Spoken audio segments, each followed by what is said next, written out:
আলাইকুম, সবাই কেমন আছো? নিশ্চয়ই ভালো আছো, আমিও ভালো আছি। কয়েকদিন পরে আজকে বাইরে আসলাম, রোদ উঠেছে সুন্দর, ঠান্ডা অবশ্য নাই, কিন্তু ভেজা ভেজা সব কিছু আর কি। এখানে আমি দুইটা বোলে কিছু খাবার দিলাম পাখিদের, আর আরেকটাতে পানি দিলাম। আমাদের এখানে অনেক পাখি আসে, আর এই সময়টা কিন্তু পাখিরা খাবার পায় না বা পানি পায় না, সেজন্য আমি সব সময় অনেক খাবার আর পানি দেই এই সময়টা। আর দেখতে খুব ভালো লাগে, সকালবেলা যখন আমি কফি খাই তখন দেখি যে ওরা গোসল করছে বা খাচ্ছে পাখিগুলো, অনেক রকম পাখি আসে, অসম্ভব ভালো লাগে আমার কাছে।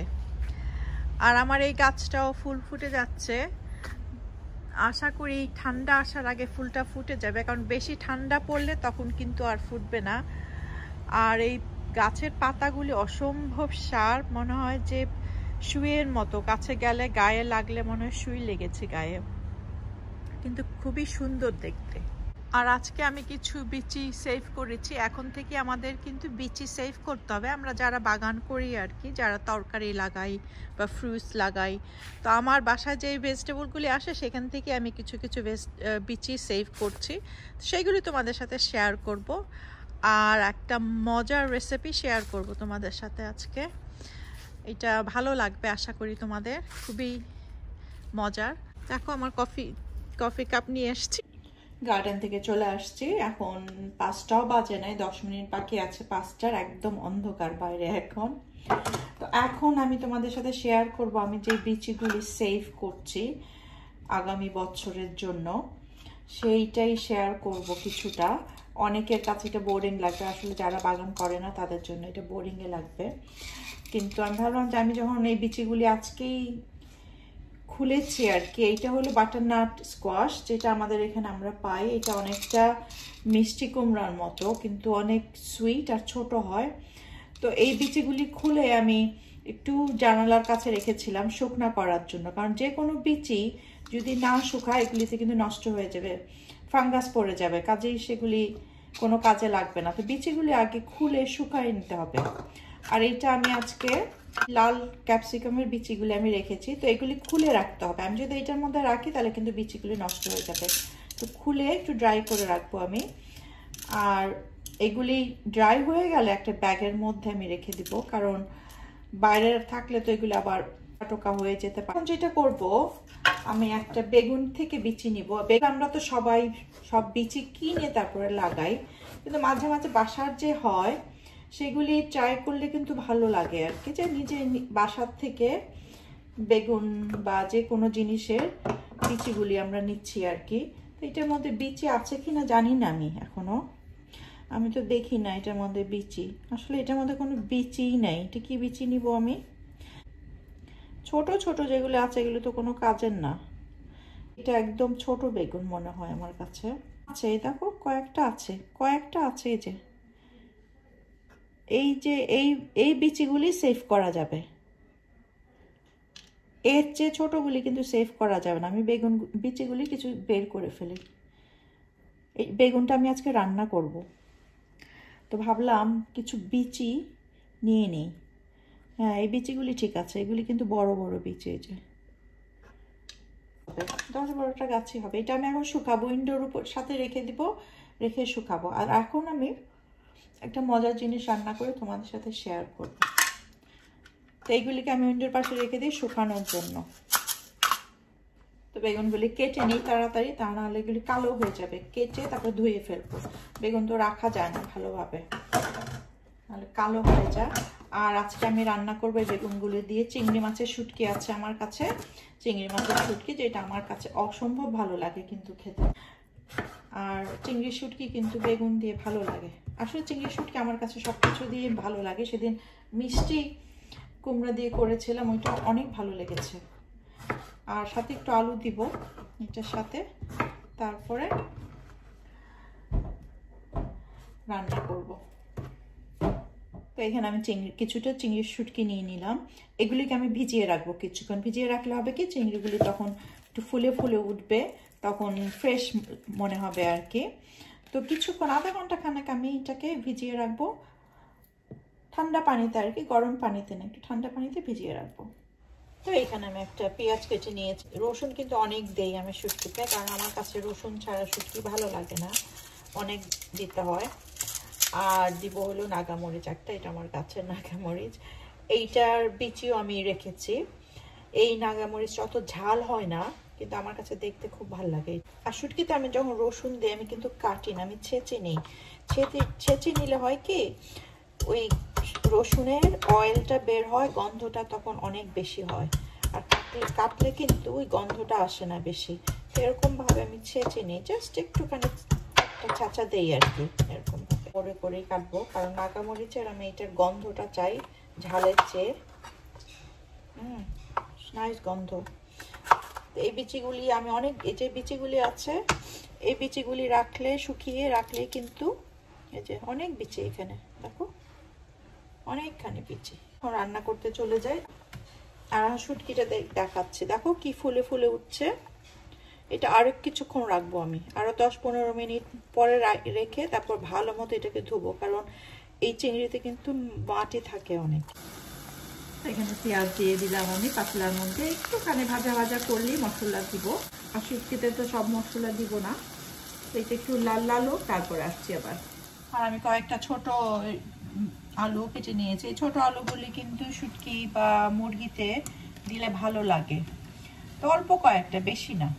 গ্যাসটা রেডি হচ্ছে। আমি আর এই বিচিগুলি আমি রেখে দিয়েছি, অনেকগুলি বিচি কিন্তু একটা মরিচে হয়।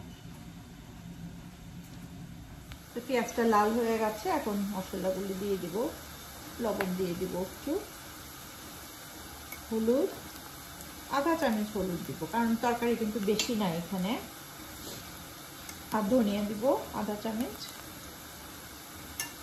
আর মরিচ লালটা দিব।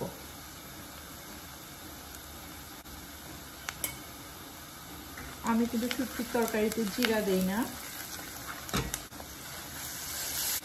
এখন রসুনগুলি দিয়ে দেব, বেশ অনেকখানি রসুনই। আমি লাল মরিচটা একটু কম দিলাম, কারণ যেহেতু আমি নাগা মরিচটা দিব পুরাটা। নাগা মরিচটা দিলে অসম্ভব সুন্দর গন্ধ হয়ে হয় সব তরকারিতে, আমার খুবই ভালো লাগে। মশলাটা একটু কষিয়ে আসুন, তারপরে আমি বেগুনটা দিয়ে দিব। এখন বেগুন আর আলুগুলো দিয়ে দিব। আর ইয়েটা চিংড়ির শুটকিটা অনেক ধুতে হয়েছে, কারণ এত ময়লা এটাতে, মানে অসম্ভব, বোঝা যায় না, কিন্তু ধোয়ার পরে দেখা যায় অনেক ময়লা। তো এটা মিক্স করে দিব, মিক্স করে একটুখানি রাখবো যতক্ষণ পর্যন্ত কষানো না হয়, কারণ শুটকি কিন্তু বেশিক্ষণ রান্না করার দরকার নাই। চিংড়ি শুটকি তো তাড়াতাড়ি হয়ে যাবে আর কি, বেশিক্ষণ রাখবে না। মাঝে মাঝে একটু উল্টিয়ে দিচ্ছি। আর বেগুনগুলি আমি বড় করে রেখেছি। তোমরা অনেকে হয়তো বলতে পারো যে বেগুন এত বড় কেন, কারণ এই বেগুনগুলি কিন্তু খুব তাড়াতাড়ি গলে যায়, সেজন্য আমি একটু আস্ত বড় বড় রেখেছি। তা না হলে যদি আমি ছোট করে দিই, বেগুন একদম গলে মিশে যায় তরকারির সাথে, সেজন্য আমি সবসময় এই বেগুনটাকে একটু বড় করে রাখি, কাটি আর কি।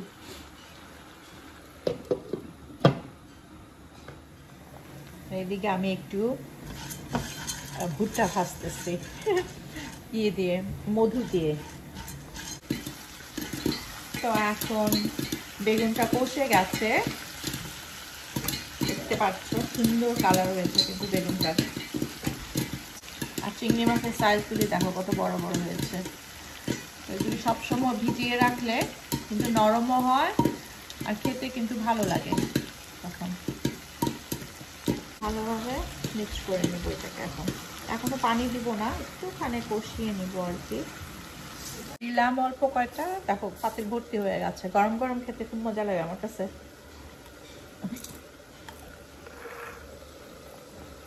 এদিকে কষানো হয়ে গেছে, কিন্তু কষানোর তো কিছু নাই, শুটকি দিয়ে জাস্ট একটু মশলাটা লাগানো আর কি। এখন পানি দিয়ে দিব আন্দাজ মতো। আর এটা কিন্তু খুব একটা পাতলা ঝোল হলে ভালো লাগে না, এই শুটকি, চিংড়ির শুটকিটা একটু মাখা মাখা হলে ভালো লাগে। আর একটু দিব পানি। আর মরিচটা এখনো দিব না আমি, যখন পানি ইয়েটা বলক উঠবে ঝোলটা, তখন আমি মরিচটা ছেড়ে দিব নামানোর আগে। বেশি না দেওয়ার দরকার নেই। আর আমি এদিকে মোমবাতি জ্বালিয়ে দিয়েছি অলরেডি ঘরের মধ্যে, কারণ আমি রান্না করার সময় কিন্তু মোমবাতিটা জ্বালিয়ে দিই। অনেকে রান্না করার পরে দেয়, কিন্তু আমার কাছে মনে হয় রান্না করার সময় দিলে তখন গন্ধটা ঘরের মধ্যে কম থাকে আর কি। এটা একদম ভালো মতো বলক উঠো, তারপরে মরিচ তুলে দিয়ে দিব। আর মরিচ তুলে দিয়ে দিব।